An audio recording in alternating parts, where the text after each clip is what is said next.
everyone. It's Wednesday on Your View. Welcome to the show. I am Obi Ajulo Olabisi Ubu, and with me are the ladies. How are you doing, Miriam? I'm fine, thank you. How's it been? Been good. It's been a nail-biting few days, but we're here, and yeah. How's the family? How are the kids? What's been happening with the home front? Well, good. School is online as of now. Yeah. Everything is fine. Okay. Yeah. How are you doing, Alaja? Fine. So I've been on a longer break. I've been on the break since last week, Monday, because of my health. I'm recovering. And I cannot say I wish for illness, but I love the pampering. I love being served. I enjoyed it. Getting my food where I'm sleeping, taking, just my mother-in-law and my husband hovering around me and making sure that I'm doing better. Yeah, okay. Yeah, it was fun. It was nice. But I think I need to do better with my health. I'm someone who prioritizes our health, and the shock of the diagnosis. Oh, we're okay. Going back to the hospital later today. Yes. Oh, okay. We're a lot better. I feel much better, and just follow up tests just to be sure of what to do again and not again. Okay. And we're out of the woods completely. Oh, that's amazing. So I got my MBA certificate. Oh, just finally. The reading was just too much. I was already exhausted before the end. I was just patching myself through. Yeah, the one that put yourself inside. Yes. Just read through, So it was fun to have received the certificate. Yes. So I now have an MBA. Yeah. Amongst my other qualifications, I'm just really excited. And also I'm working on a group accountability project online for the month of March. And this is also my birthday month. This is my father's birthday month. So March is pretty full now. And I'm just excited about the whole thing. So let's go in a short break. When we come back, we'll take the newspaper reviews. Stay with us.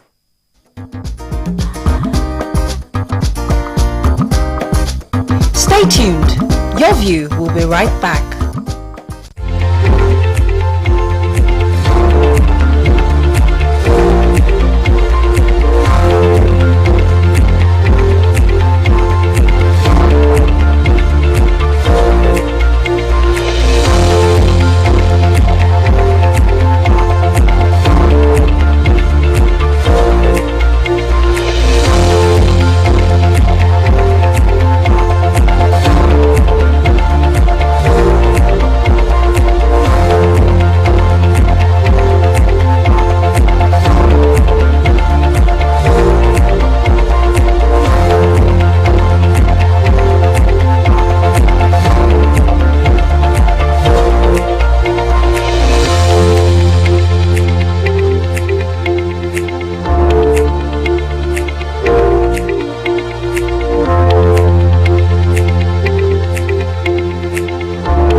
Welcome back. So start the newspaper review with The Nation. 10th Senate, APC wins 51 seats. PDP 27, LP 5, SDP 2, YPP 1, NNPP 1. Polls cancellation call. Federal government eminent Nigerians lambast Obasanjo. Tinubu is president-elect. INEC declares APC candidate winner with 8,794,726 votes to get certificate of return at 3 p.m. APC Tinubu Shetima urged court to prevent stoppage of results collation by INEC. Lighting of Oyo streets here. So we have provided over 280 kilometers of public lighting through the Light Up Oyo project. This has enhanced economic activities as markets remain open for longer hours. It has also improved security in our state. We will do more in our second term, Governor Sheyi Makinde. What stories do we have in The Nation? Okay, I've got the major headline, and it says Asiwaju Bola Ahmed Tinubu will succeed President Muhammad Buhari May 29th. His march to Aso Villa to become Nigeria's 5th president in the 4th Republic followed his victory in Saturday's presidential election. INEC announced, INEC Chairman Professor Mahmoud Yakubu had announced this at 4:10, 10 minutes past 4 this morning in Abuja. And the candidates, of course, that we know, the APC polled 8.8 million votes to defeat his closest rivals, Atiku Abubakar of PDP and Peter Obi of LP, and also Rabiu Kwankwaso of Nigerian People's Party. There were 14 other candidates who contested for these elections as well. And announcing the results, INEC says that Tinubu Bola Ahmed of APC, having satisfied the requirements of the law, is hereby declared the winner and returned elected.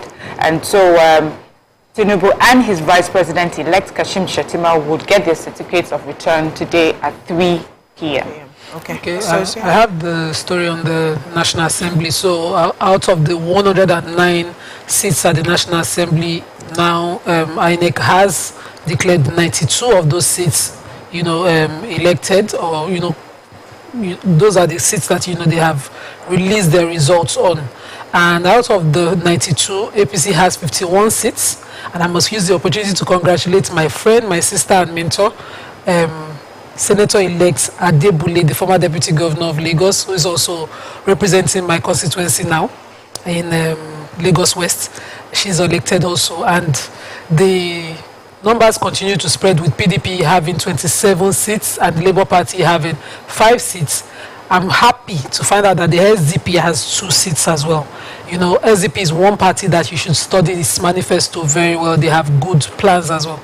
And then the YPP has a seat at the House. So 17 seats are not yet filled, and we're waiting for, what will happen. Some of them have their elections outside the general elections, like, the one that filled the vacancy in Lagos with Abiru becoming the senator for Lagos East. So we have some seats with senatorial seats not within the general elections that are, and some not yet declared by INEC.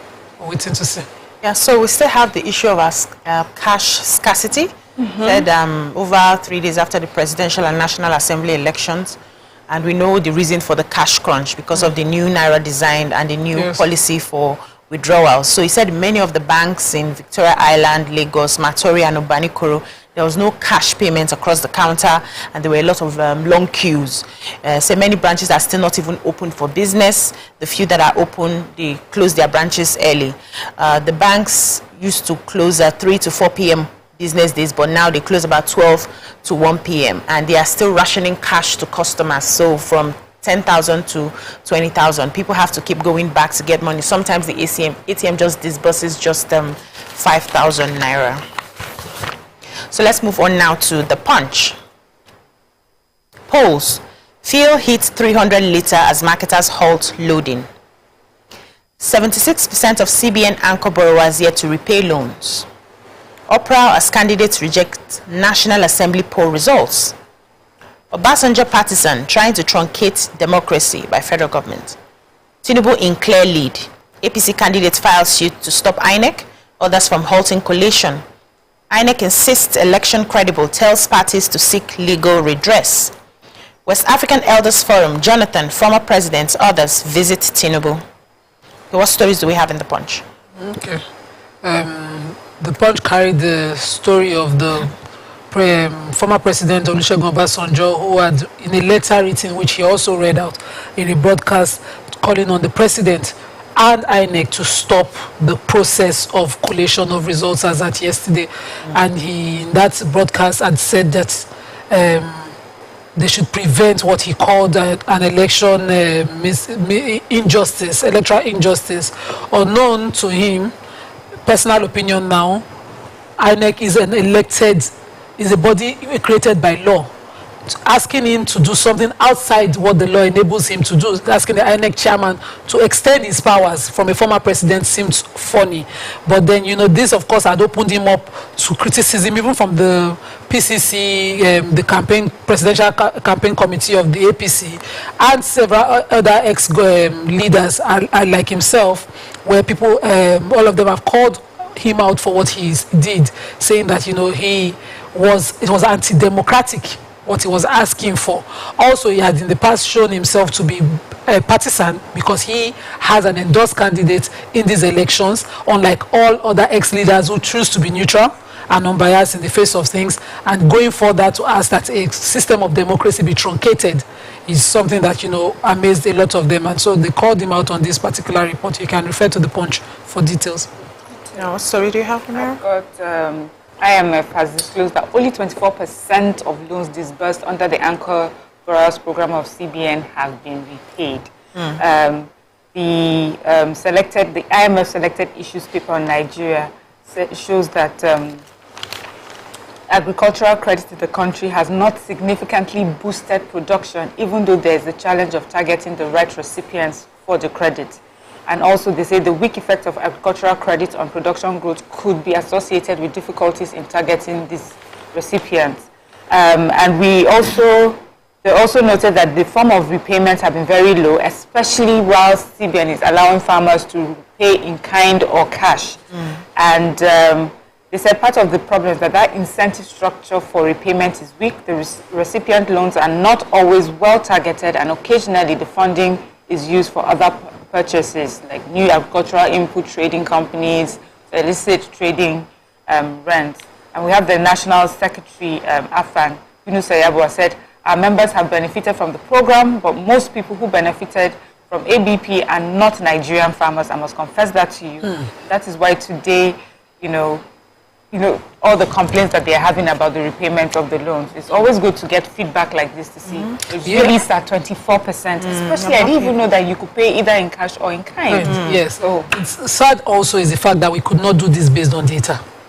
There's a section in our chapter 2, the chapter 2 of our constitution that allows you to have ancestry around West Africa and still be able to be Nigerian. So if you can trace it in any of the migrating tribes. And so we have these things where we cross border to benefit among countries, in our neighboring countries. And so this is very possible, what he has said, that most of them are not Nigerian farmers. They could be farming somewhere else. And so tracing the money will be difficult. So we need to do more when it comes to data of who is Nigerian exactly and who is not. Very important. So I took a story inside. Journalists remanded for allegedly blackmailing Bauchi governor.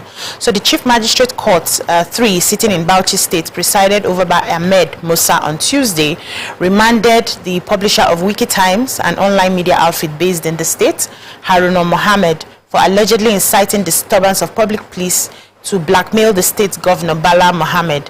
So a copy of the allegations being levied against Haruna, which he's 32 years old, which was cited by the correspondent, he said that he showed the state's Commissioner of Police, Aminu Hassan, accused journalists of hiring some women to incite disturbance of public peace by instigating them to make utterances that will prejudice the peace and well-being of voters at a polling unit in Duguri ward of Al-Kaleri local government area to blackmail the governor in his ward, contrary to 114 of the penal code. So the case has been taken to court. I think it's been adjourned as well, and justice will likely be served in this. So let's move on now to read stories. The Sun. PDP LP step up pressure on INEC to cancel exercise, order fresh poll. I won't quit. Challenge results in court. INEC boss replies. Police arrest alleged syndicate over Beavers manipulation in Abuja. Why Abia Charter of Equity can't be ignored. Mascot Kalu. Presidential election, Tinubu beats Atiku, will be in votes volume as APC, PDP, LP tie in states 1. APC garners 8.76 million votes in 32 states. FCT wins 12 states. PDP gets 7.60 million votes, wins 12 states. LP records 5.83 million votes, clinches 12 states. The rest is an advertorial. So what do we have in the Sun? What stories do we have in the Sun? Somebody has a start story there. You didn't start a story. I think I have a story in the Sun. Okay, let's take a short break. When we come back, we continue the newspaper reviews. Stay with us.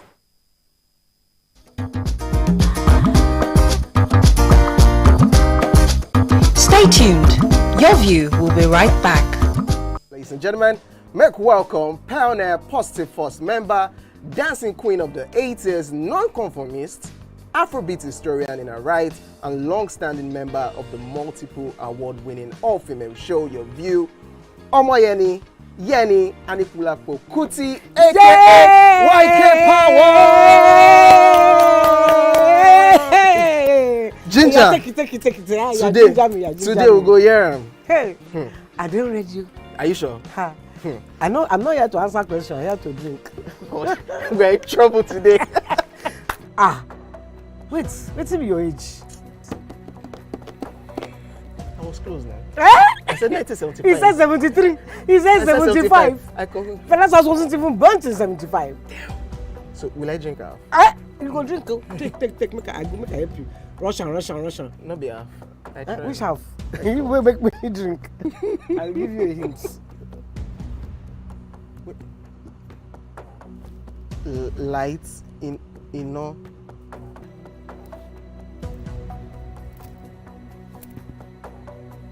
Nepa Road.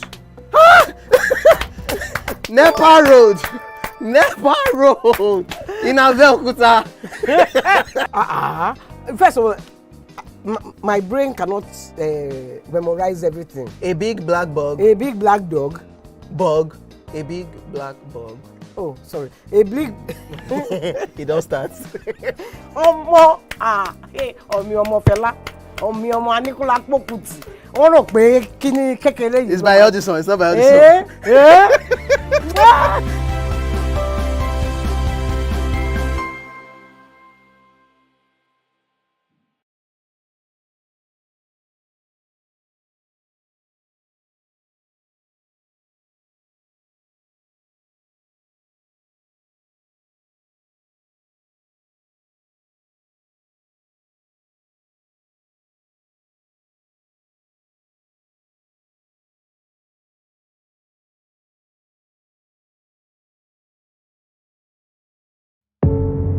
Doubt and fear doesn't occur at the canvas, it shows in the canvas.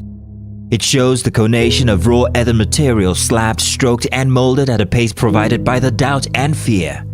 Every move way in the struggle of one to the other, merging the past to the present, brushstrokes of colors seen but not known. For when the wailing stops, the pieces settle down in abject beauty erected for a century of a century.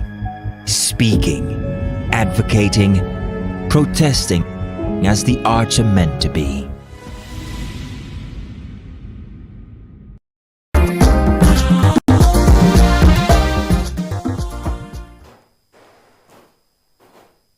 Welcome back. So we are still on the Sun. Do you I have have the story of the youngest House of Reps member in these elections, coming from Kebbi State. Ibrahim Bello Mohammed of the PDP is 27. He will be representing the Benin, Kebbi, Kalgo, and Bunza Federal constituency of Kebbi State in the new House of Reps.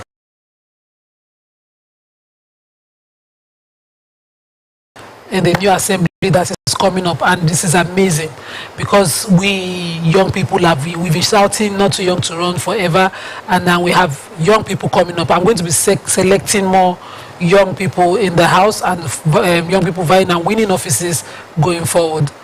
Let's just say congratulations to the people of Kebbi State and the young man, and I hope he does better than the older generation like to criticize. Yeah. Governor Dave Umahi of Ebonyi State has directed security agents to spare no resources in unmasking the killers of Eziogo Ibokwe Ewa, a traditional ruler in one of the communities in Eza North local government area. He was a first-class traditional ruler who was killed in his residence on Monday night by unknown gunmen.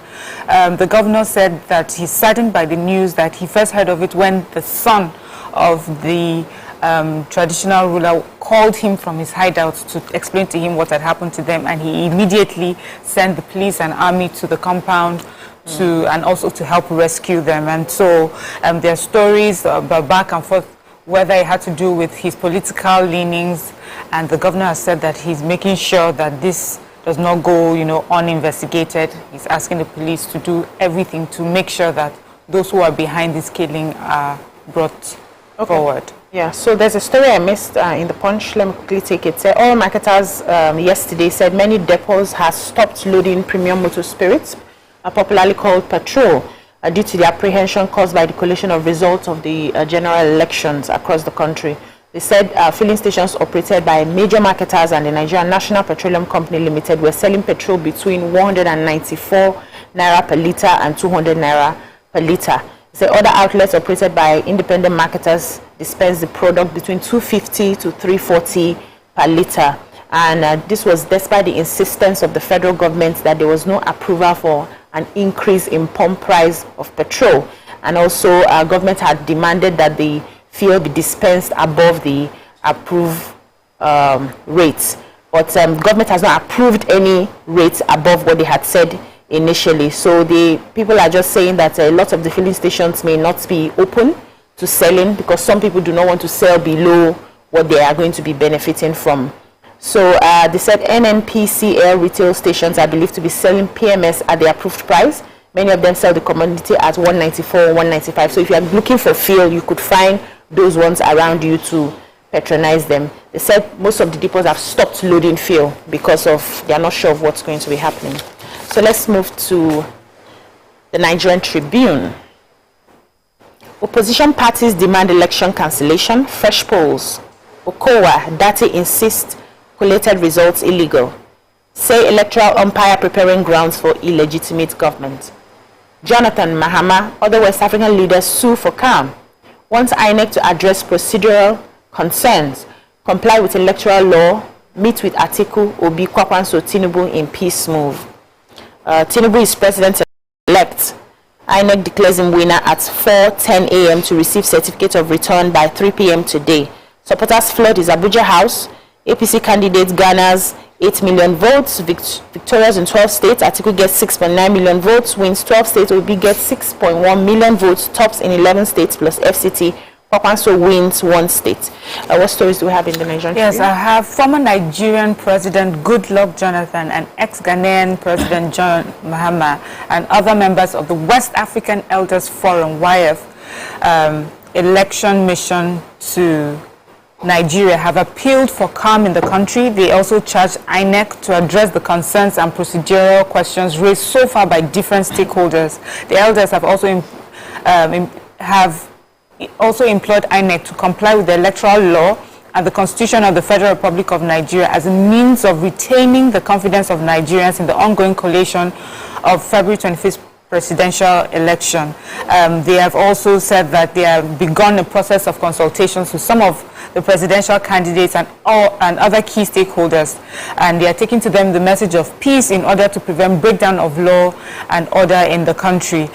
They also mentioned some of the people that they have met so far, and all of them, we have they've met with all the candidates for APC, Labour Party, NMP, and PDP, and they've signed this saying that we should all, asking Nigerians to exhibit calmness and patience and also show maturity during this process while we wait for it to be concluded. So I guess this report is based off of yesterday. As of today, the collation has been concluded, and we'll hear from them. Do you have any stories? The Nigerian Tribune. Okay, so Surfshark recently released the Global Internet Value Index, which uncovers countries that are overpaying for their internet connection plan. They say Nigeria is in 109th place in the world with an index 44 times lower than the global average. Oceania and Europe lead the world in internet value, while internet affordability in North America, South America, and Africa is below average. So globally, only 4 out of 10 people get their internet at fair prices, while the remaining 61% overpay for internet that they get. They give us the data saying they calculate by dividing each country's internet speed by internet affordability to determine which countries are overpaying for their internet. So according to their data, Nigeria ranks 109th globally with an index of 0.0017, which is 44 times lower than the global average, meaning Nigerians are overpaying for the internet they get compared to other countries worldwide.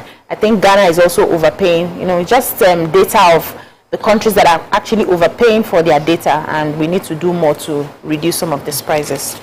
Okay, our last paper for today. I don't think we'll have time to read this, but let me just go through the headlines. The Guardian. Federal government replies, caution Obasanjo against truncating electoral process.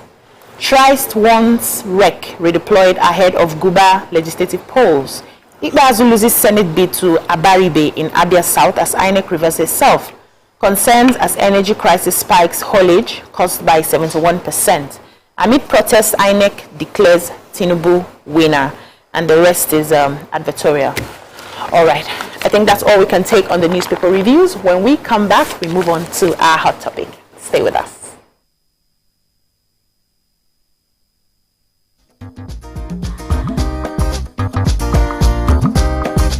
Stay tuned. Your View will be right back.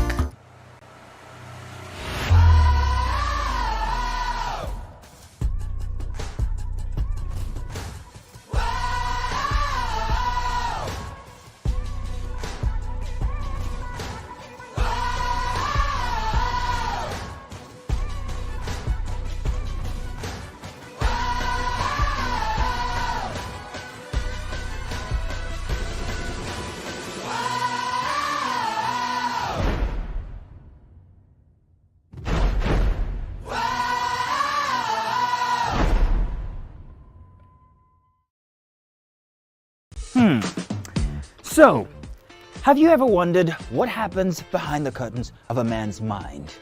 Or perhaps you're one of those who wonder what men talk about when they gather. Well, here goes. Imagine what it takes to put together the perfect cocktail. Or maybe mocktail. We need a bit of sports, a sprinkling of current affairs, some very deep topical issues, and last but not the least, a healthy dose of grumbling of those we love to hate. And yes, you guessed it, women.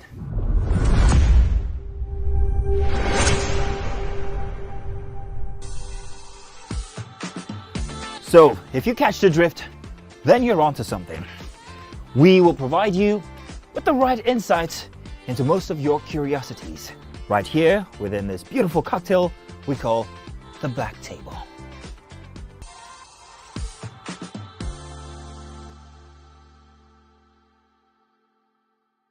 Ladies and gentlemen, make welcome pioneer Positive Force member, dancing queen of the 80s, non-conformist, Afrobeat historian in her right, and long-standing member of the multiple award-winning all-female show Your View, Omoyeni Yeni Anikulapo Kuti, aka YK Power! Ginger! Take it. Today we'll go here. Hey, I didn't read you. Are you sure? Ha. I know I'm not here to answer questions, I'm here to drink. We're in trouble today. Wait till your age. I was close now. Eh? I said 1975. He said 73. He said 75. Fellas wasn't even born till 75. So will I drink half? You go drink. Take. Make I help you. Russian. No be half. Which half? You will make me drink. I'll give you a hint. Lights in no.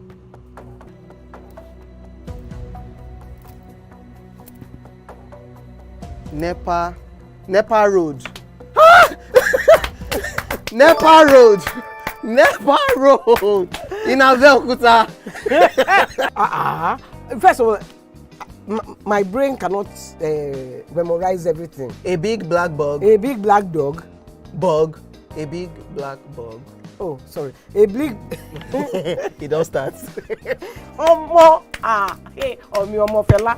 Ọmọ Aníkúlá Pókùtì. Wọ́n rò pé kí ni kékeré yìí. It's by Audison, it's not by Audison.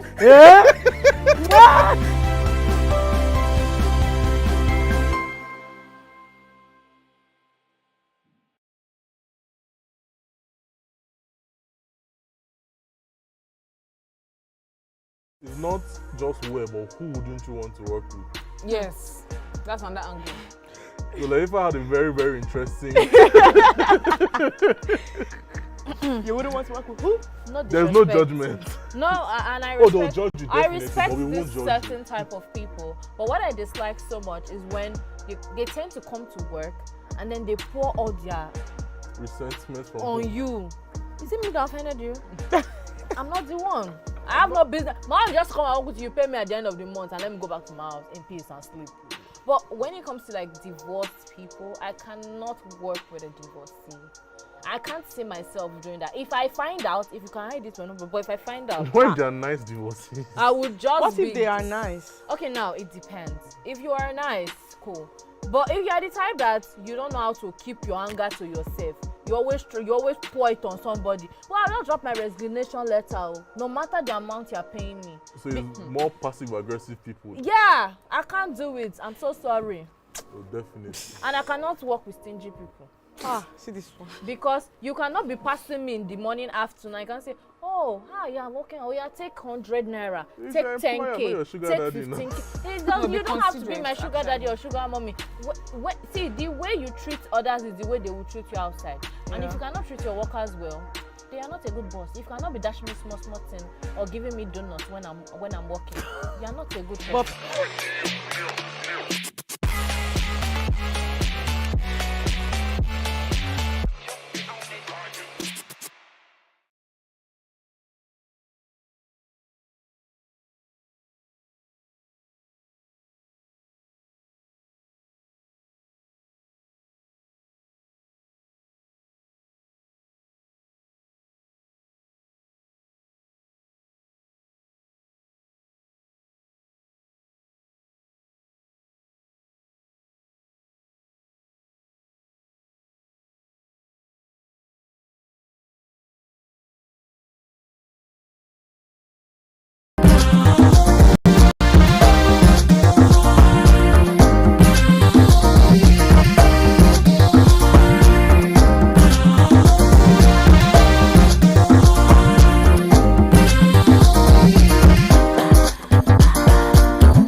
Thanks for staying with us.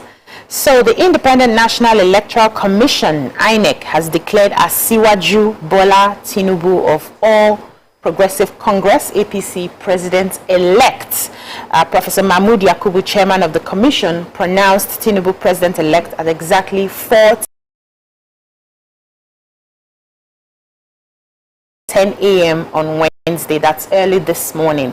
He said Tinubu polled a total of 8,794,726 votes to defeat the People's Democratic Party PDP rival Atiku Abubakar, who polled 6,984,520 votes, while Peter Obi of the Labour Party secured 6,101,533 votes, and Rabiu Kwakwanso of the New Nigerian People's Party trailed with 1,496,687 votes.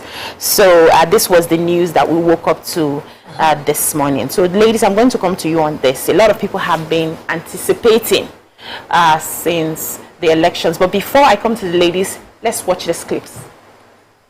1,542 Shore Omoyele Stephen of the AAC, 14,608 votes.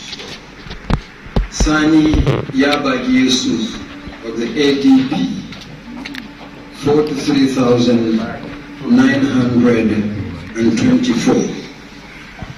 Kachuku Dumebi of the ADC, 81,990.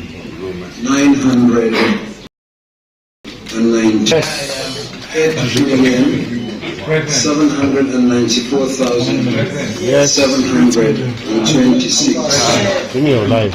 Umiadi Peter Nana Chukudi of Abga, 61,166. Okay.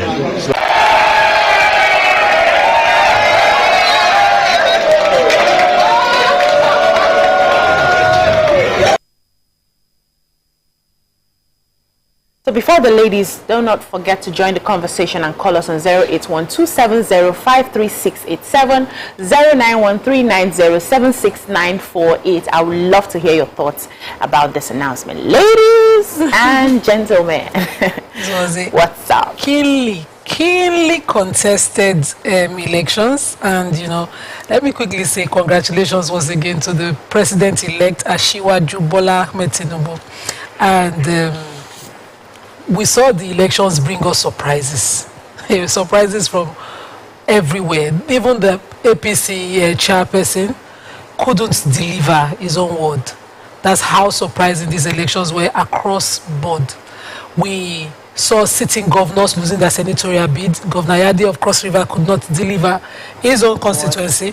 He didn't win that. The governor of Benue, Otom, lost his own seat. So you were past the age of strong old and local lords when it comes to elections. Now the people have taken over elections. I particularly I saw what happened on my page when I posted. My daughter and myself were making dinner, and my phone has suggested she does a reel from my stories in the past, and they all popped up. I said, okay, make a reel. That's how reels are made. And then she goes on and said, well, mommy, let me write something. I said, no, don't do something like that. This is when Nigerians are at the polls. Put the Nigerian anthem as the song, and she made those posts. She did that post and said, just write thank you, Nigerians. And I saw people come with hate under the comments. I was like, you don't even know what I am thinking. Where I am at now, you can't interpret. And that's the mistake we all make. To assume that your pain is being celebrated by another person based on their post, that's not the way we should go. These elections showed us different. I have witnessed at least 5 elections now as an adult. And I would say this one was the lesson learned. This is the one that came with the most lessons. There are some assumptions and presumptions you could fly with in the past elections. This one shut people up. We lost polling units, we lost states, we lost, across board, across parties. Lagos, APC lost Lagos. At the time we were following the elections, the numbers, I was wondering, no, he's Lagos now, and he's from Lagos now, and but the Lagosians have been woken up. They've seen things differently. We've seen polling units, strongholds. This was an election that people sat up to follow numbers. For those of us who have always been interested in politics, I miss my father now. I sat up. I tried to nap, I couldn't sleep. My phone kept ringing. I had to put it on, busy the number and do all of that. But yet, even I couldn't find rest. I was counting votes. And so we've seen that elections can't be done differently from these elections. This was a keenly contested one. Personally, I believe, which is why I disagreed with the former ex-president when he read his letter, that why would you ask somebody to go outside the legitimate powers of his office and do something based on your whims and emotions? That is not something that you should come from somebody of his caliber. When they say in Yoruba culture, that which is the tribe where he's from, that when the elder is at home, you don't see the new baby's head bend on their mother's back, but when the elder himself is the one bending the back, the baby's neck, then that's a major problem. He should try going forward to separate himself from what is happening, so that when it's in his direction, you can then give that direction. You don't show sides. You must learn to be unbiased, neutral, and transparent as an elder, and objective to see things better. So I love these particular elections, the trajectory of it, and the outcome of it. The way it has shown that Nigerians only can decide what will happen is one thing I love about it the most. It will encourage people to going forward to come out, to trust that their votes would actually count. We've seen this happen. Let's come to Miriam. What were your thoughts about the? Even from the registration, when INEC was releasing people who had registered for their PVCs collected, we already knew that this election was the elections for the youths. We knew that the youths were going to come out, and I'm so proud of Nigerian youths. A lot of people have made it look like the way it went was about ethnicity of the candidates, or maybe, you know, or religion. But it wasn't. It was about the young people deciding, this is my country and I have a say. And I'm going to determine, you know, who gets what and who goes where. And I was so proud of Nigerians because we went to the polls, we stayed there, we were there to make sure that our votes were uploaded and sent. People were sending from their polling units exactly what the polls were at each polling unit. We didn't used to have that. If you were good enough or kind enough, you would just go and vote and you find your way home. But this time people sat there and made sure that their votes counted. And it just goes to show that when people say that, you know, it's not, you cannot keep blaming other people for things that happen to you. That's what happened with this election. People realize that it is their responsibility. And you cannot blame anyone. And so they took that responsibility and they went far with it. I know that there are grouses here and there. Some people are upset about how it has finally, the final results. But I'm also happy that we have a process. Because for me, what I'd always prayed for throughout Saturday, what my family and I were praying for was, you know, that we would not truncate what we have started with violence and things like that. And I'm happy that there's a process that Nigerians also can follow to see, you know, to seek redress. And I also want to say that we as Nigerians have learned, we're learning I can see the growth, the democracy is growing, but I can also see that our politicians are getting the feedback. They now understand that it's not okay, it's not enough, you know, to just be a name. It's not enough to just be from a particular place. It's not enough to have been there and have run for office in the same place over and over again, and so it almost becomes like your birthright. People are going to question you. Yes. Now, when you come back to campaign, you understand and if you get into an office, you understand that do well. You know that there's nothing guaranteed.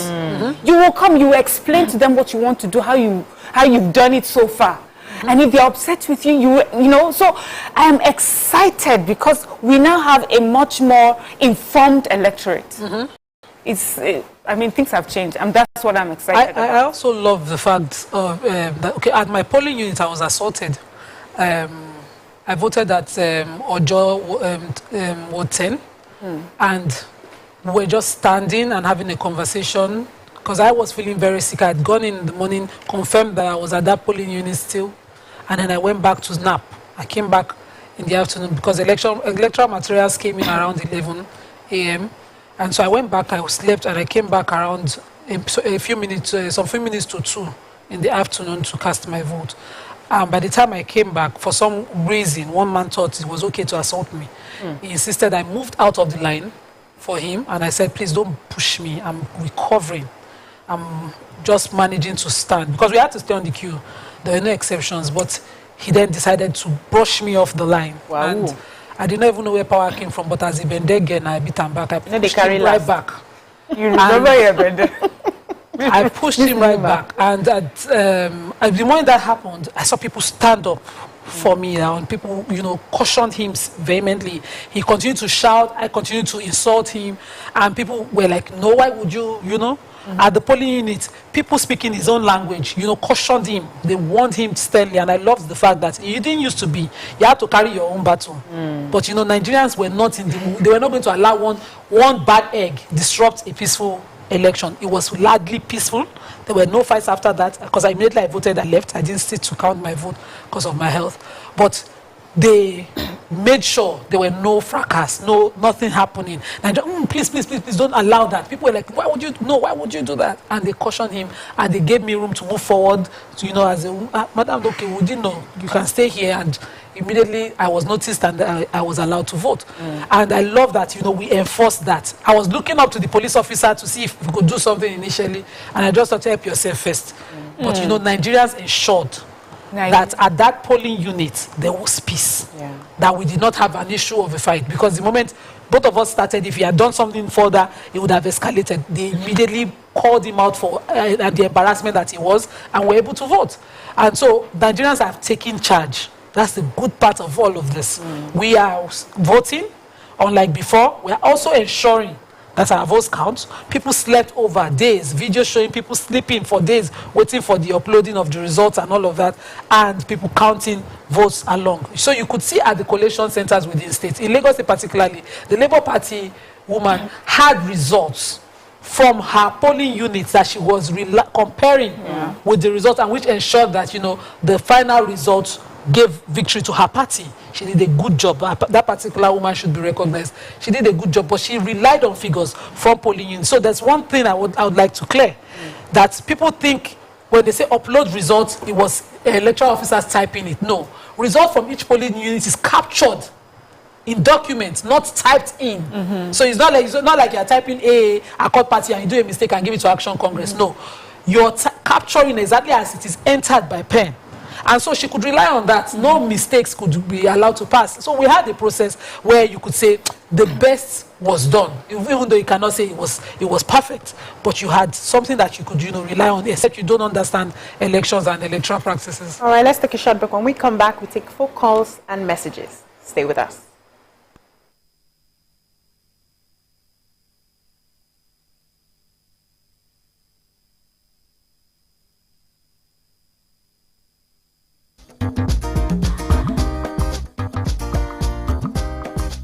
Stay tuned. Your view.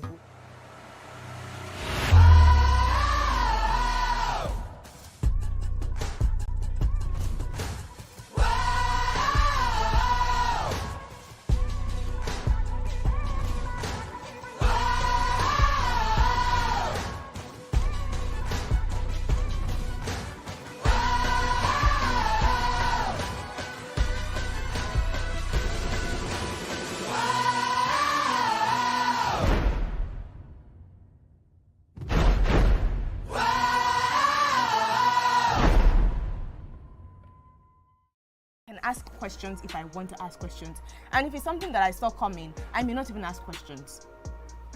I may just, I may even tell you I saw this. What if it's in person? But then, would it make a difference where? So like, this person might just say, you people can just be on 3rd Milan Bridge on a bike, and the person say, babe, I cannot do it again, and you lose range.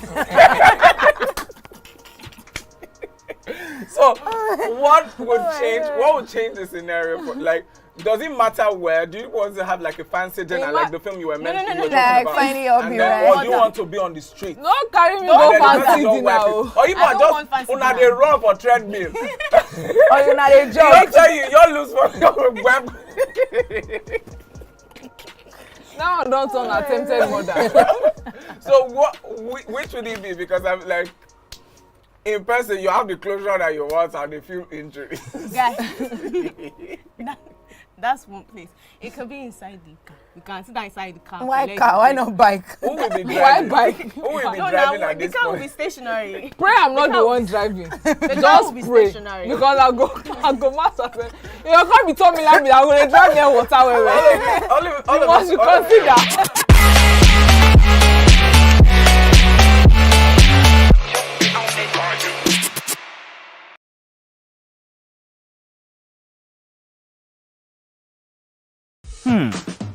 So, have you ever wondered what happens behind the curtains of a man's mind?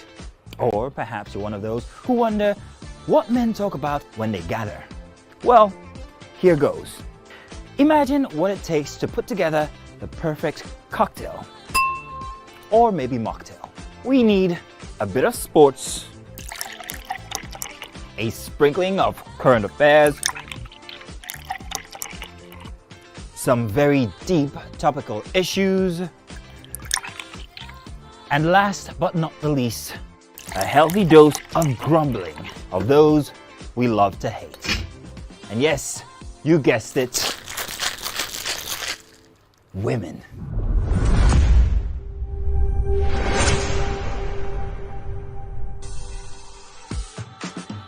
So, if you catch the drift, then you're onto something. We will provide you with the right insights into most of your curiosities right here within this beautiful cocktail we call the black table.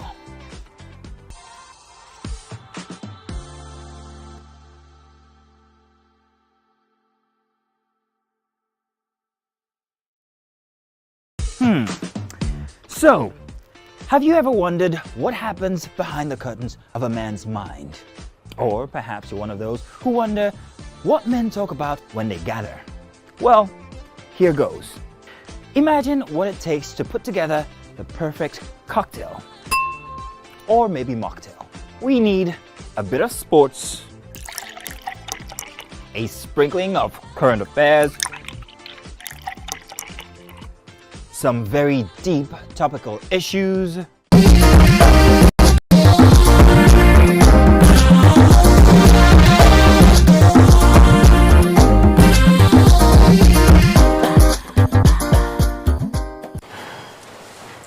Thanks for staying with us.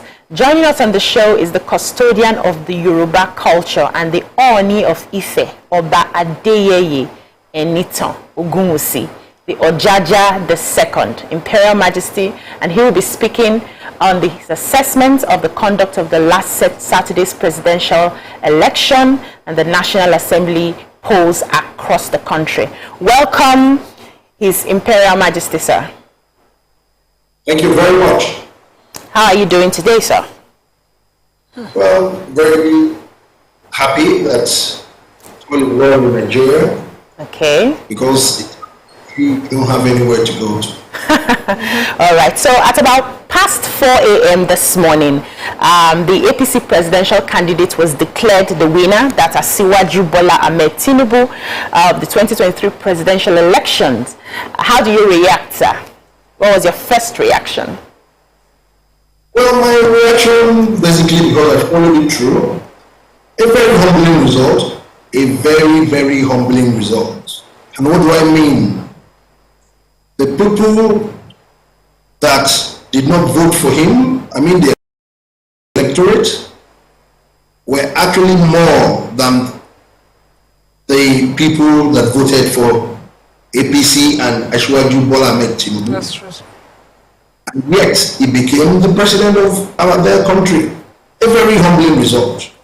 And that result has a lot of permutation and meaning.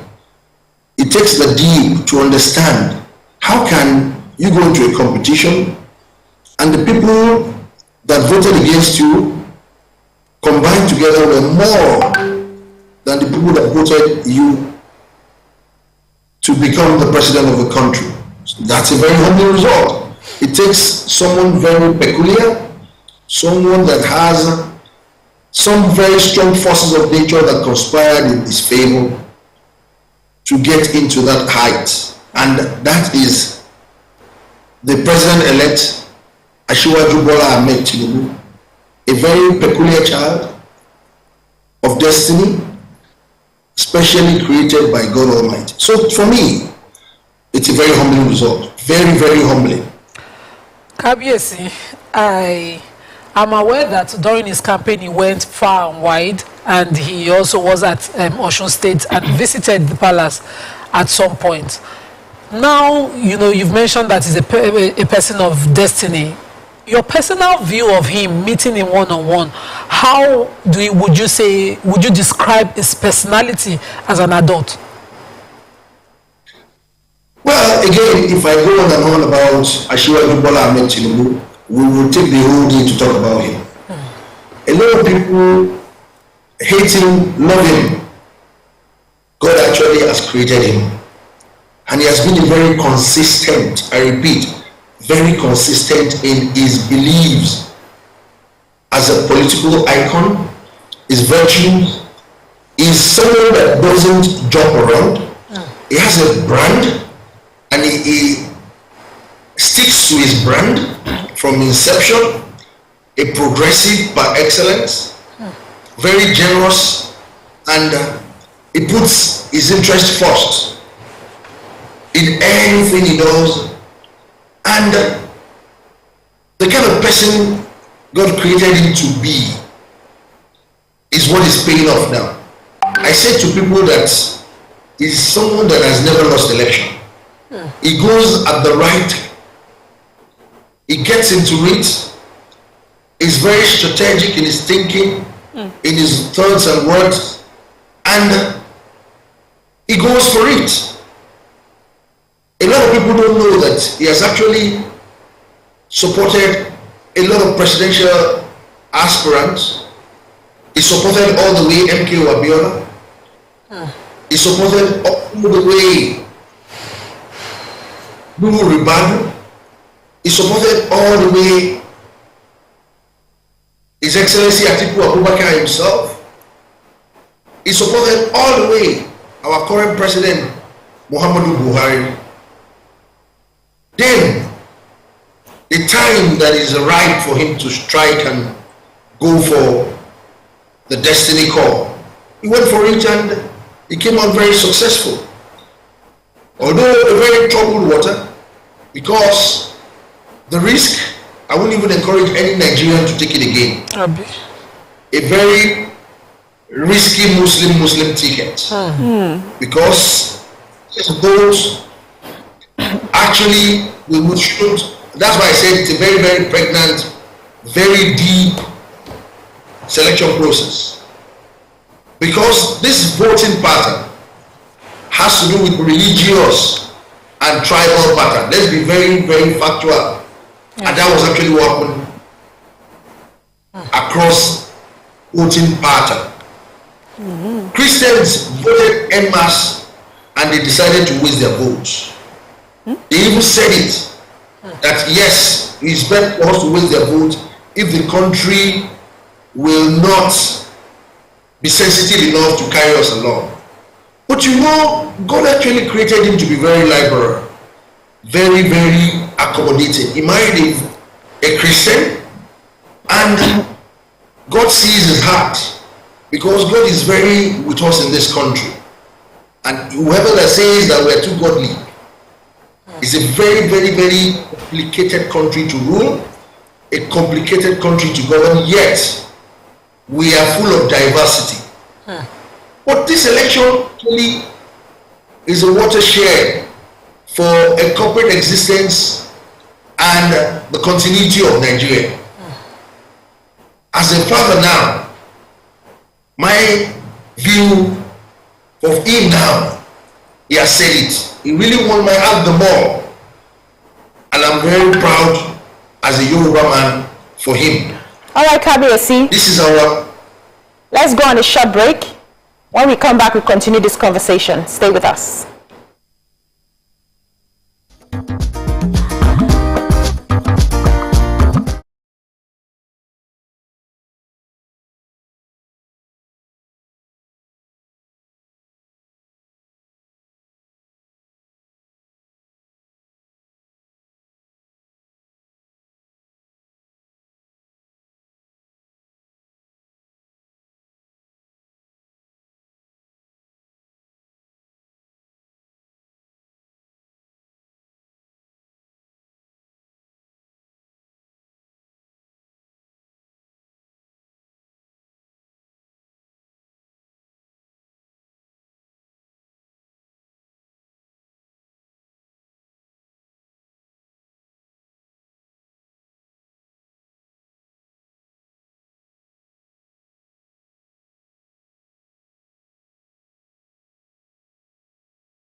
Doubt and fear doesn't occur at the canvas, it shows in the canvas.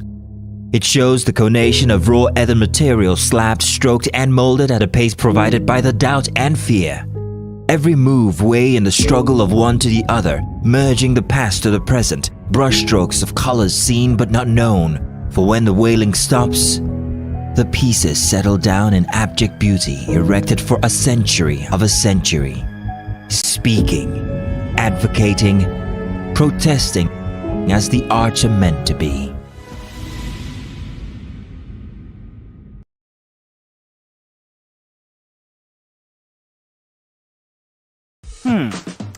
So, Have you ever wondered what happens behind the curtains of a man's mind?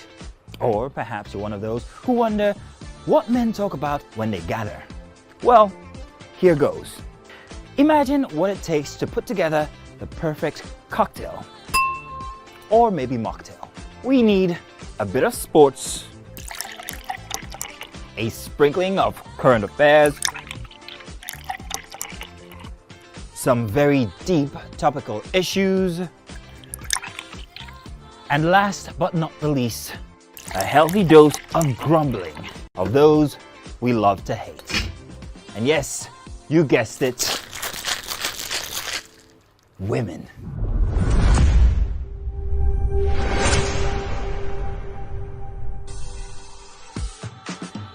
So, if you catch the drift, then you're onto something. We will provide you with the right insights into most of your curiosities, right here within this beautiful cocktail we call the Black Table.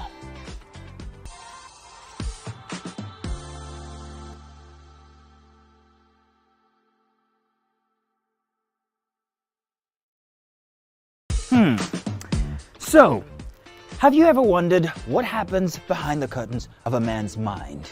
Or perhaps you're one of those who wonder what men talk about when Ladies and gentlemen, make welcome Pioneer Positive Force member, dancing queen of the 80s, non-conformist, Afrobeat historian in her right, and long-standing member of the multiple award-winning all-female show Your View, Omoyeni Yeni Anikulapo Kuti, aka YK Power! Ginger, Take it. today we'll go here. Hey, I didn't read you. Are you sure? Ha. I'm not here to answer questions, I'm here to drink. We're in trouble today. Wait, what's your age? I was close now. I said 1975. He said 73. He said 75. Fellas wasn't even born in 75. So will I drink half? You go drink. Take. Make I help you. Russian. No be half. Which half? You will make me drink. I'll give you a hint. Lights in no.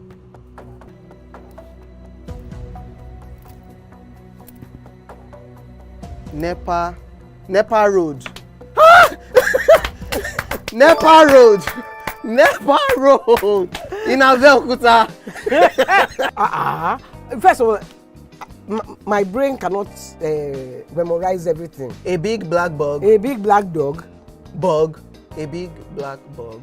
Oh, sorry. A big. It don't start. Omo ọmọ fẹlá. Ọmọ Aníkúlá Pókùtì. Wọ́n rò pé kí ni kékeré yìí. It's by Audison, it's not by Audison.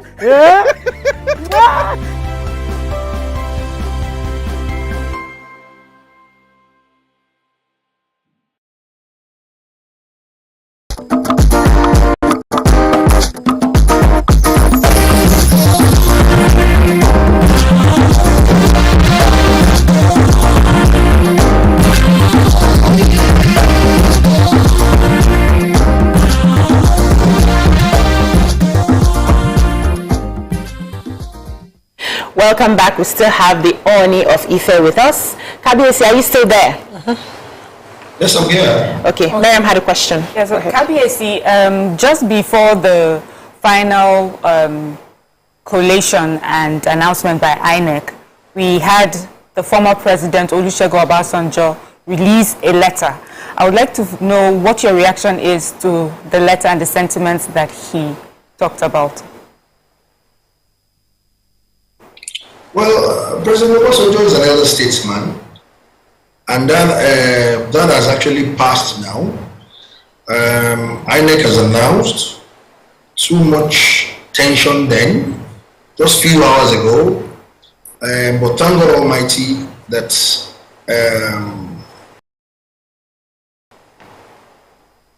riots and protests didn't erupt to that effect. But you know, an elder statesman made his own views based on what he has seen. But the country is bigger than all of us, including himself, myself, and whoever that have found themselves in the position of authority.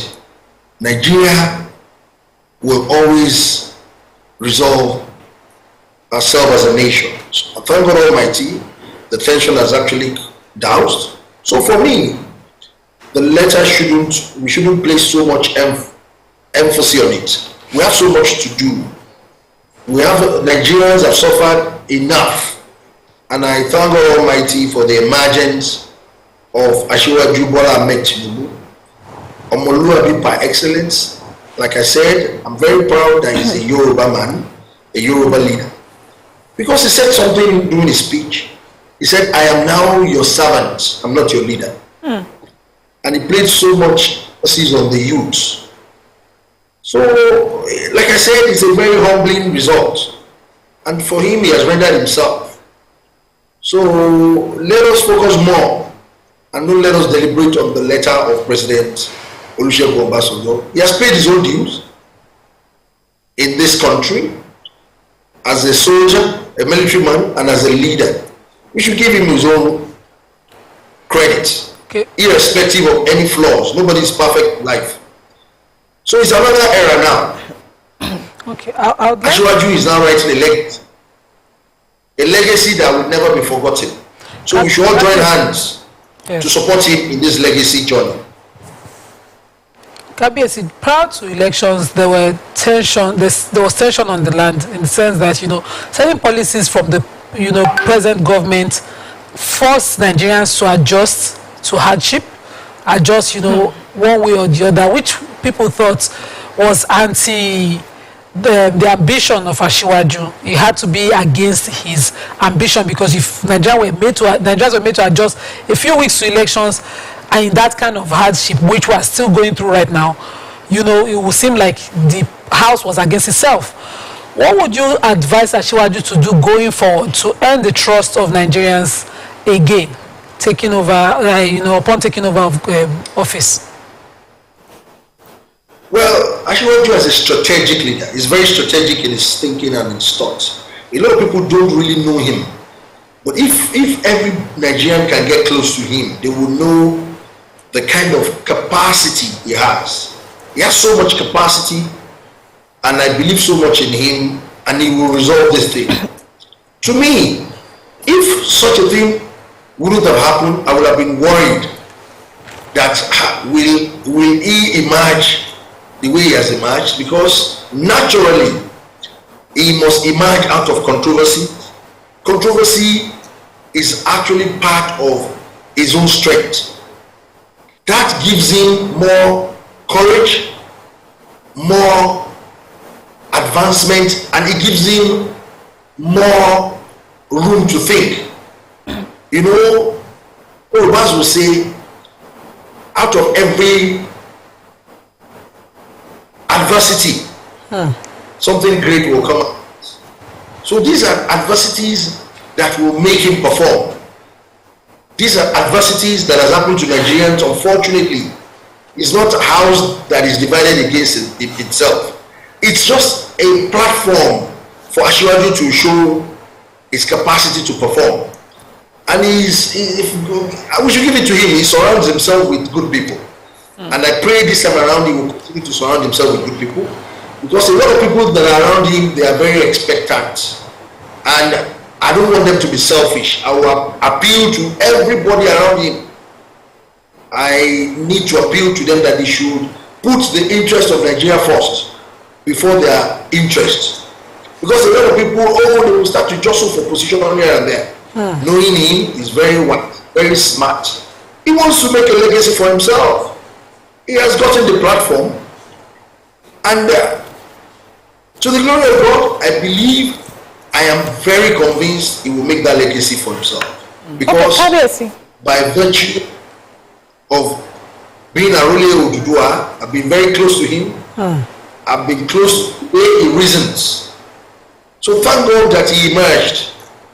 And for me, he needs to form a national government, national unity government. Because you shouldn't see this thing, and he actually said it in his speech. He has extended hands of fellowship to Labour Party and PDP. we need to work together in the interest of Nigeria. Yes, they are aggrieved. He will continue to approach them for the betterment of this country. He must not get tired as a leader. He's now father for all. And we all have a lesson to learn from the opponents. The likes of emergence of Obi. Obi is now a force. So we could get a few more questions to you. Kabiesi. Kabiesi, so please, in your view, what is your assessment of the presidential elections and the National Assembly elections that took place on Saturday? What did you notice? What did you see? Well, for me, it's like I said earlier, it's a watershed. When people say it's not a free and fair election, I just laugh. It's just a mirror of what is happening in Nigeria. You can see clearly the voting pattern followed the line of religious and ethnic voting. Honestly, that's the thing. Look at the demography, look at the statistics, look at the spread of everybody. So for me, I think it's fair. Maybe I will not use the word free. I think it's a fair election. And it shows the current tempo of Nigeria right now. So Asiwaju Bola Ahmed has a lot to do. And he has said it all. Now he's a servant. He needs to listen more. He needs to listen more now. Advice from left, right, center, even from opposition. That's what a servant is. Whenever you're a servant, they will call you, come and do this, bring this. If you have experience having a servant, you keep calling that servant to do this, to do that. At the end of the day, you will realize that the servant has mastered everything. So it's a servant, yes, yet he needs to master a lot of things in terms of leadership. So we believe in him, put a lot of things right for us in this country. We have suffered enough, and we believe in his capacity. And a lot of people that think, hey, he's not feeling fine, maybe they are not close to him. A lot of social media routes. He's very strong. How many young man can do what he's done? He's been to several states, several times, sleepless nights. He hasn't slept. He went to deliver a speech, acceptance speech, few times. I asked him, how do you rest? He will tell me, Kabiesi Odunso. Odunso in Yoruba land means, it's easier said than done. So he's mentally sound and alive. Let us walk around him. Let us give him a bet.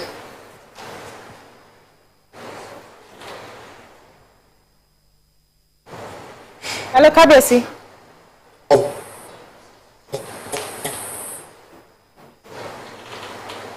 Oh, the network is hanging. Okay. Okay, let's take a short break. When we come back, we continue the conversation. Stay with us.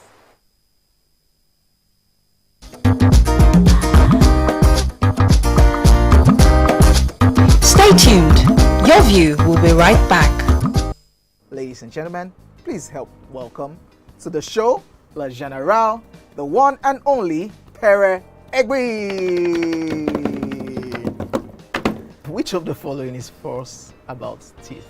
We are born with 20 primary teeth. Teeth are the hardest substance in the body. Teeth are the strongest bones in the body. Teeth is not a bone, actually. Teeth can self-repair. The strongest bone in the body, no. Teeth is not a bone. Final answer? Teeth is not a bone.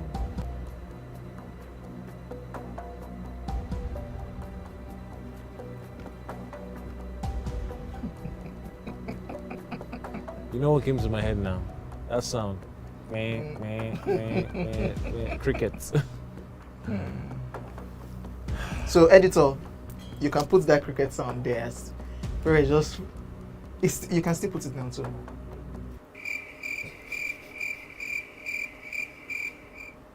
When was the first Gulda?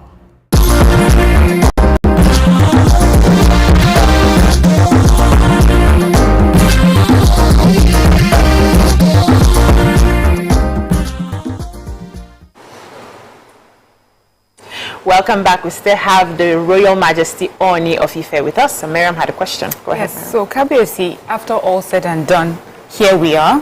we have a president-elect, and then we have people who, because of this, feel that they are aggrieved. Some political parties, some other candidates, some youths. Do you have any words to say to them today? Just what words do you have to say to people who may be feeling aggrieved? Yes, I have a word to say to them as a royal father. I met all of them.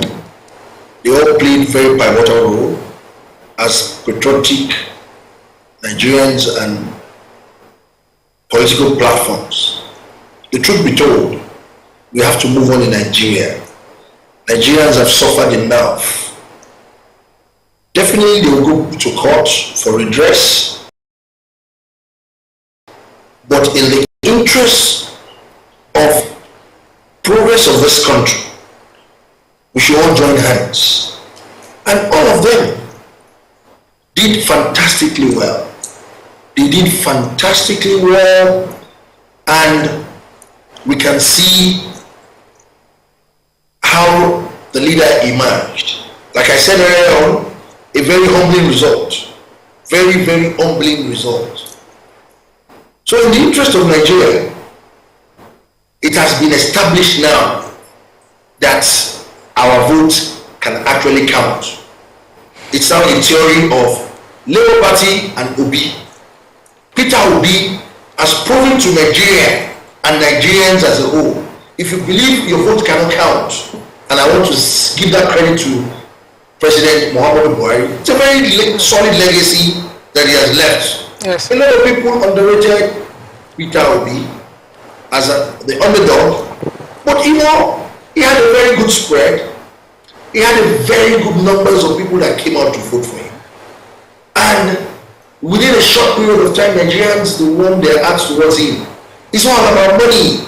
It's all about money this time around.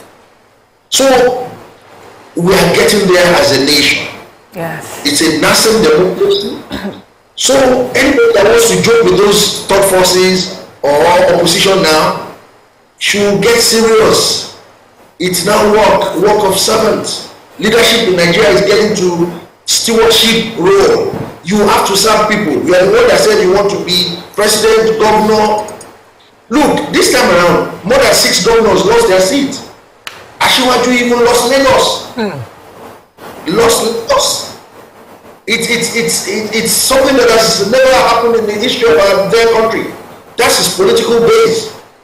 And that's a very humbling result that came out for him to be a Nigerian president. So he needs to show empathy and show commitment across the entire country. And the aggrieved political parties, I know, yes, they are very aggrieved, but Nigeria is bigger than all of us. Nigeria is bigger than all of us. You know, in Yoruba land, we pray this prayer, it means that the legacy of our children, we shouldn't use it as our fortune now. How are we going to fight? In the interest of Nigeria, appeal to them. Yes. Let's get one more question across, Kabiesi. Yeah. Ima. You've said it all, Kabiesi. You've talked to the youth, you've talked to the electorate, you've talked to the elected, you've talked to the aggrieved parties. I most appreciate you for that. But we would like to ask, how is it back home? How is it in Ife? How is it in the palace with the Oloris? We're talking of Nigeria now. They're all Nigerians. We can talk about that later. So it's the glory of God, as a custodian of our heritage and culture, as the spiritual head of the entire world of people. All is well, everything is fine. We're all excited that tension in the country is coming down. So the Oloris are fine, and I have professionals around me that are Oloris, and we're good. So all is well. Thank you so much, Kabiesi. Thank you for joining us and sharing your thoughts with us this morning. That's all we can take on this segment. When we come back, we move on to yet another topic. Stay with us.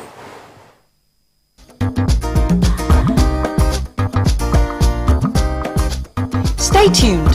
Your View will be right back. Ladies and gentlemen, make welcome the grand comedian of the Federal Republic of Nigeria, Malik Ado Ibrahim, the first. OJ right here, 7 of 7, like you already know. Benga right here, 7 of 7, like I'm beginning to know.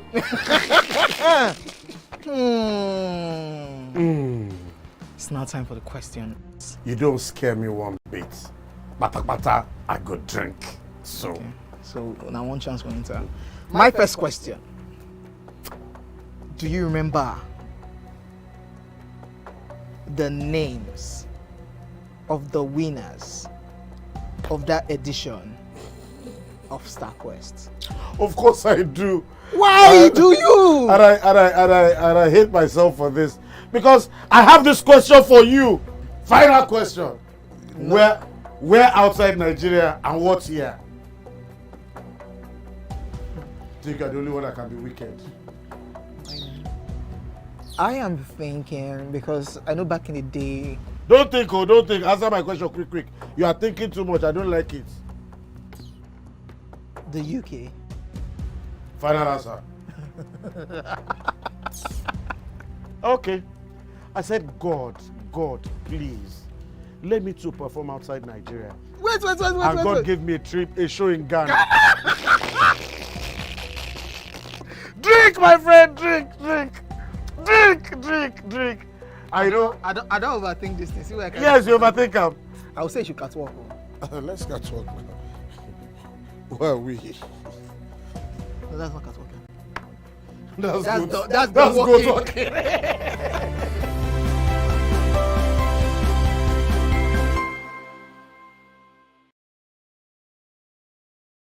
Not just where, but who wouldn't you want to work with?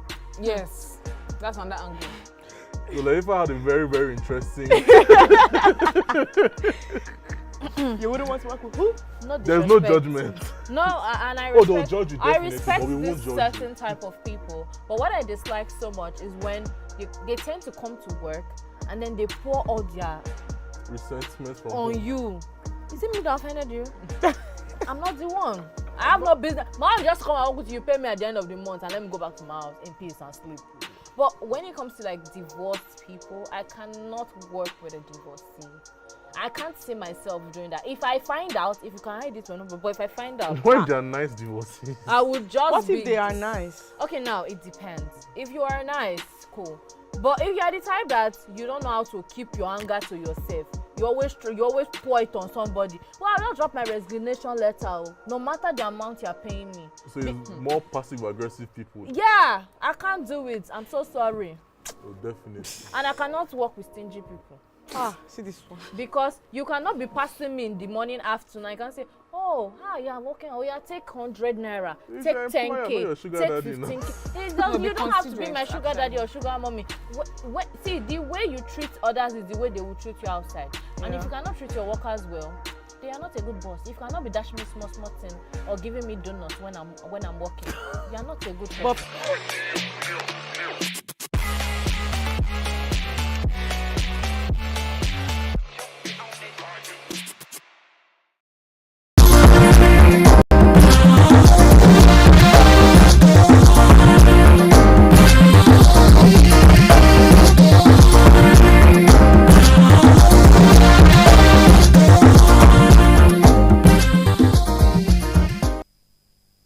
Thanks for staying with us. So we're expecting to have a guest join us and continue this conversation.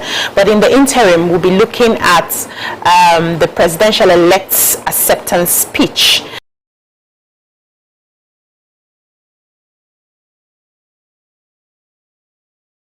And he had a couple of highlights, which I have here. So he says, the era of renewed hope. He says, my fellow Nigerians, I'm profoundly humbled that you have elected me to serve as the 16th president of our beloved republic. This is a shining moment in the life of any man and an affirmation of our democratic existence. From my heart, I say thank you. Whether you are batified, articulated, obedient, kwankwasia, or have any other political affiliation, you voted for a better, more hopeful nation, and I thank you for your participation and dedication to our democracy. You decided to place your trust in the democratic vision of Nigeria founded on shared prosperity and one nurtured by ideals of unity, justice, peace, and tolerance. Renewed hope has dawned in Nigeria. What are your thoughts about this acceptance? There are other aspects that he talked about. He focused on the youth. I think you should give us some of the aspects as well. Because for me, actually, that's what I highlighted. Because, as I said from the beginning, and INEC has said it, this election was about the youth. And so I feel that the youth would want to hear from the president-elect what the plans are, and his message to the youth is that to you young people of this country, I hear you loud and clear. And I just hope that this speech would be, in the coming months and the coming years, that we would see that the government of the day has truly heard youths loud and clear. And he says, I understand your pains and your yearnings for good governance, a functional economy, and a safe nation that protects you and your future. So I also love that, the breakdown. That I hear you loud and clear, I know your pains, and we got it. What are the things, what are those pains? What do you think we're asking for? And for me, if you are able to list some of these things, if you're able to break it down, so it shows to me, okay, you get it. And now we're going to now hold you accountable for those things that you say you understand that we're asking for, that we're yearning for. And so for me, this government, from the speech, it looks like a government that is understanding of the climb. Youth-driven. They will question you, they want feedback. And I hope that this message will sort of give the youth some hope, and also encourage them, to work with the coming administration. Because he says here as well that we cannot do this without your effort. So it has to be harmonious. And that's why I'm saying for anyone who's feeling aggrieved or anything, we have a process. We need to do this the right way. And then for the gains, for those who have won, the president-elect, the party, you have, this is not a time for gloating. I always say that the people that gloat are just first-timers into election. You don't gloat. This is about us. If we choose the right person, we all win. It will reflect. If we choose the wrong person, we all lose. Whether you gloat or you don't gloat, this is a time that we must work hand in hand. So my prayer is that this president-elect and his upcoming administration would be the government that truly understands our pain and addresses it. Towards the election, when we're coming in, there are just so many. You mentioned earlier, when we're talking to KBC, the policies that came in. So it even made everywhere quite tense. We would like to see that, that things will be addressed quickly. And we also would like to see youths involved in the coming administration. We want to be listened to, want to be represented. So I'm looking forward to, this administration. I'm hoping that we have made. Yeah. Also, I love the fact that he talked about his opponents at the elections. Let me quickly quote. He said, "To my fellow candidates, former Vice President Atiku, former Governor Kwakwaso, former Governor Obi, and all others, I extend a hand of friendship." And he said it was a very competitive, high-spirited campaign that they all led. He says, "You have my utmost respect. Political competition must now give way to political conciliation and inclusive governance. During the elections, you may have been my opponent, but you were never my enemy. In my heart, you are my brothers." Good. And I want to take it from that point. As long as the goal is still the interest of Nigeria and Nigerians, there must be collaboration by, the winner and the other opponents. As long as, because what we used to see in the past is that when this friendship is extended after a loss, other parties now come with their share of the cake demand. So we are no longer a cake for sharing. No cake. Yes. The cake is we are a people, and we have shown that we will demand accountability. So there's no paddy kind of arrangement going forward. Vice President Atiku has been there for years. If he has any experience that will better the well-being of Nigerians, you can borrow from that as a winner when you get into office by advice to the winner of these elections. Former Governor Peter Obi has any experience that can better the lives of Nigerians. Please feel free to jump beyond party lines and differences and borrow such policies that will better our lives. Let it not be because it is my own legacy I want, where you will see no continuum in office even within the same party. Anything that this government has done that they've done right, please continue to advance that cause. Anything that they have done that has forced hardship on Nigerians, find a way to ease and better our lives. One of the policies I'm looking forward to is the cash withdrawal limit, because I have seen how people have suffered. We now write paper for fish at Yolu's place. They will go and pay at an account.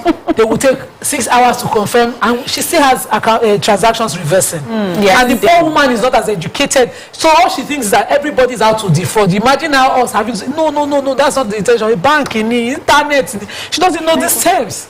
And women are such strong, important family members when it comes to the economic fabric of families, that you don't want to disenfranchise somebody based on the formalities of a school or lack of it. So we need to do better. We need to carry policies that carry our people along, not the elites and educated along.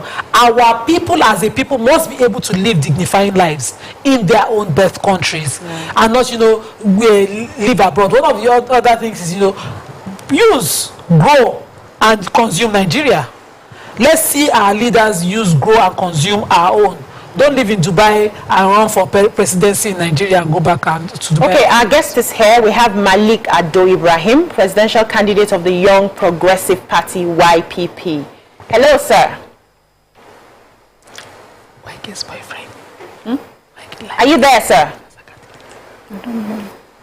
That's YK's candidate. Okay, I think they're sorting out the connections. Let's take a short break. When we come back, we connect to our guest. Stay with us.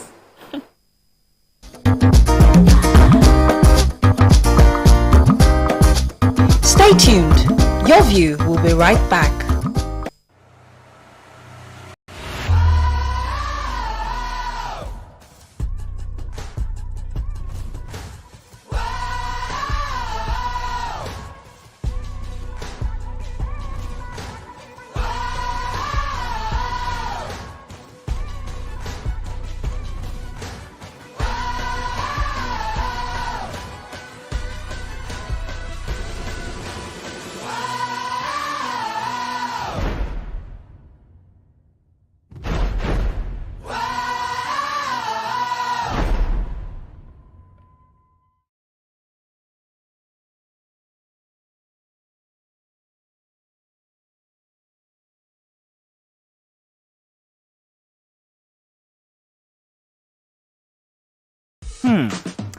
So, have you ever wondered what happens behind the curtains of a man's mind?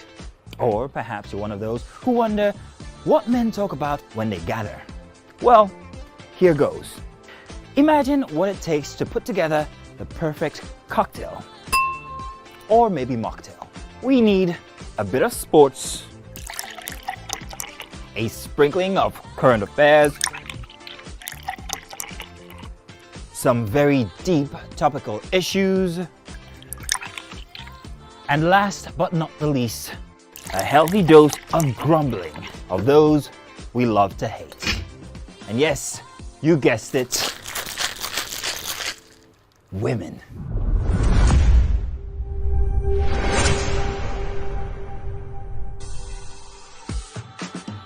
So, if you catch the drift, then you're onto something. We will provide you with the right insights into most of your curiosities, right here within this beautiful cocktail we call the Black Table.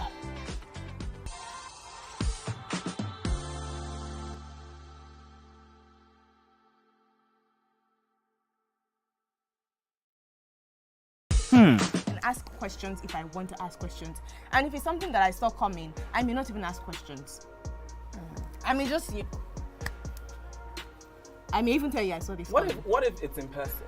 But then, would it make a difference where? So like, this person might just say, you people can just be on 3rd Milan Bridge on a bike, and the person say, babe, I cannot do it again, and you lose range.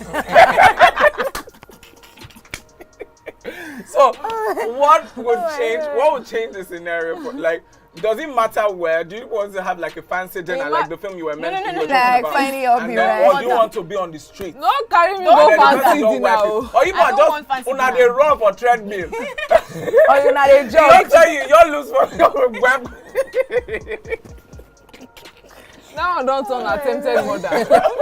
So which would it be? Because I'm like, in person you have the closure that you want and the few injuries. Guys, that's one place. It can be inside the car. You can sit down inside the car. Why car? Why not bike? Who will be driving? Why bike? Who will be driving at this the car will point? be stationary. Pray I'm not the one driving. The car Just will be pray. stationary. Because I go master. You can't be telling me like I'm going to drive near water. You must consider.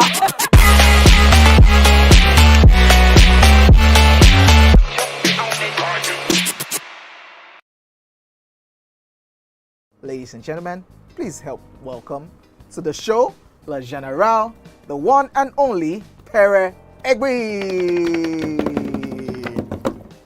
Which of the following is false about teeth? We are born with 20 primary teeth. Teeth are the hardest substance in the body. Teeth are the strongest bones in the body. Teeth is not a bone, actually. Teeth can self-repair. The strongest bone in the body, no. Teeth is not a bone. Final answer? Teeth is not a bone.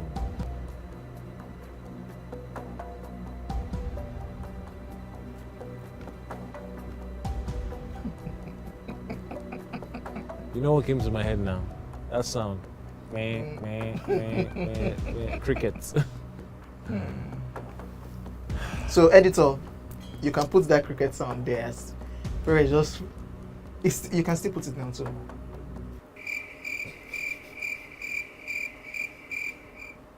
When was the first Gulda ultimate search?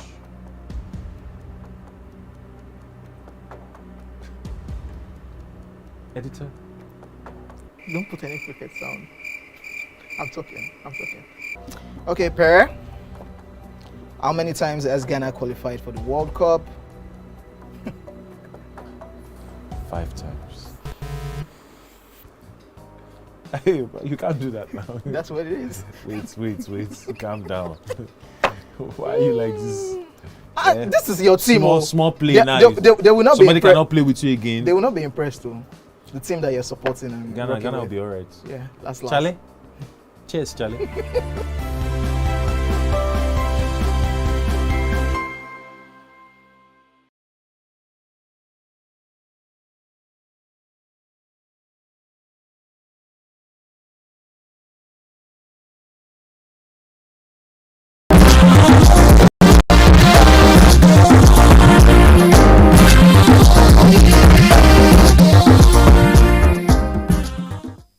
Thanks for staying with us. To continue our conversation, we have Malik Ado Ibrahim, presidential candidate of the Young Progressive Party, YPP, to give us his own assessment of the conduct of the general elections. Good morning, sir. Good morning to you. How are you doing today, sir? Not too bad, thank you. A new day for Nigeria, so yes, considering everything, it's a good morning. Okay, fantastic. So tell us your own assessment of the conduct of the general elections, which took place on Saturday. Yeah. Well, first of all, I think as a Nigerian, I want to just say that congratulations to the winner. You know, elections are never perfect. Democracy is not perfect. I see that, you know, there's going to be a lot of rancor, but, you know, there are rules, and in a democracy you have to go through these things. It's never perfect. The biggest democracy, or the one we all look up to, the United States, had the same problem on January 6th. We have to congratulate the winner. We have to come together as a country. And yes, it wasn't the way you dream it to be in an ideal world, but Nigeria must continue to exist. Nigerians must go back to life, and a better life than we had before. And I pray that the mandate that has been given to Asiwaju Bola Ahmed Tinubu is one that he will solemnly and hold it to reckon with the Almighty, because this is a time for him to turn around this country. I do like what he's saying about young people being involved in government. I hope he's true to that word. And just one word of caution, really, to an adversary and a winner. You know, there's going to always be a winner. There's also going to be a loser, and in this case, many losers. Is to try to bring this country together, to try to unite us, to try to put together as much as possible a government of unity. We're just afraid at the edges right now, and people are not happy and they want a better country. And I hope this is his moment in time, his legacy to improve Nigeria, to take us where we want a leader to take us. And I pray that he's inclusive, men, women, Christian, Muslim. I believe that this is his time to shine, and I pray that the Almighty gives him the strength to do that. Okay. Okay, you were one of the candidates in the elections, and just before, you know, the final results were announced, we saw some parties forming a unity, an alliance against the declaration of, you know, the final results. What was your take on, you know, how they comported themselves, the team with Dino Melaye, as well as the alliance between the PDP and the Labour Party, and just before calling for the resignation of the INEC chairperson? So let me put my own personal take here. I think that the elections, however great we wanted them to be, they were not held in a dignified manner. I think it was flawed. But elections are never going to be perfect. You know, we live in an imperfect world. I think joining forces at the 11th hour is a little bit silly.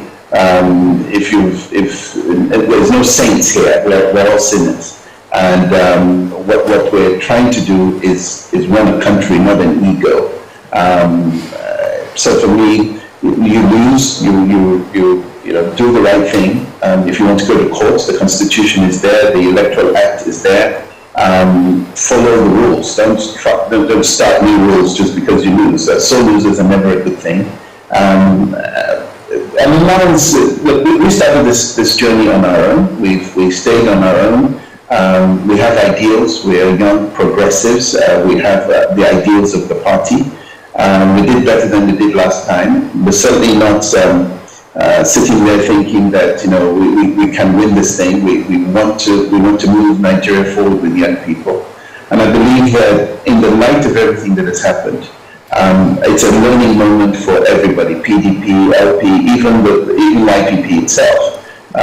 You go back, you reorganize, and you go for victory the next time. There's no referee here that is going to change the rules halfway through the game. So the alliance was just so losers. I think they need to come together, congratulate, go to court if they feel aggrieved.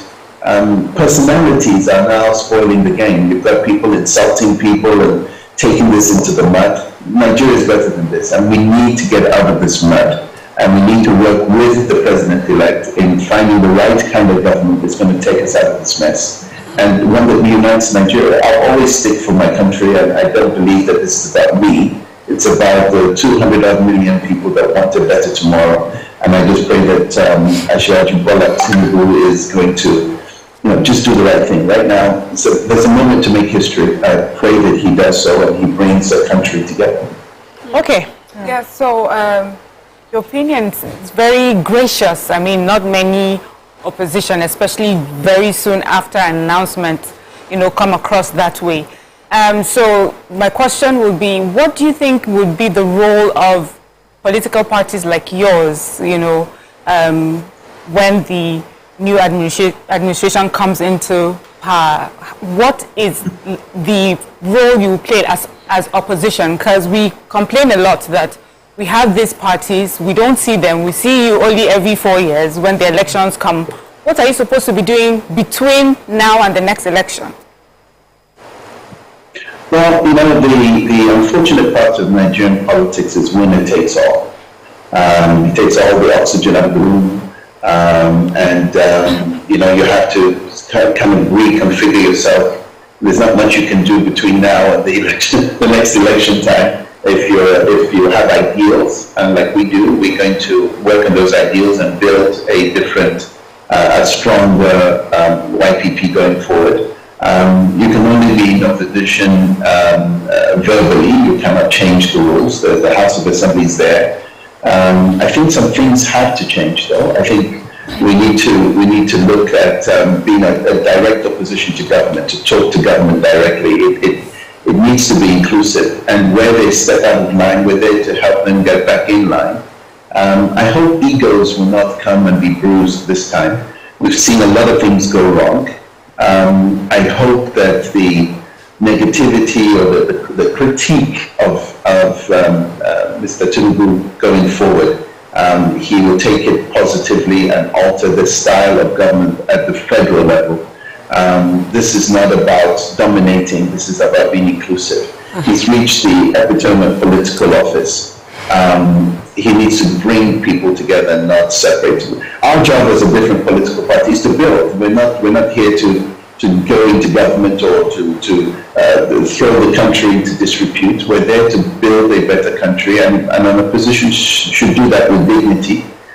This is a new Nigeria. I'm a young political entrant. I'm not here to throw a grenade in the room and close the door. I'm here to learn, and I'm here to hopefully bring my skill sets. I know what I'm good at. It's security and power. And where the government steps out the line in those areas where I can give advice, I'll do that. But we're not going out of this. We're going to change the political environment for us as a party. Okay, Malik. And we're going to be in this. Okay.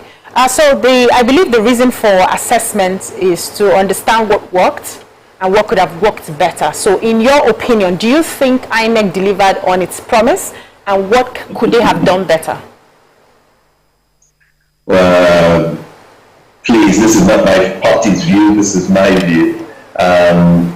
For what we spent, I heard a few days ago that an event planner would have done a better job with security, with food, and even leave with goodie bags after voting. It was a poor job, a lot of money spent. The independent electoral commission of this country should be independent. One of the things we need to learn going forward is those structures that need to be independent are independent to give confidence to the Nigerian people. Yeah. Whether you're Muslim, Christian, from the north, south, or east.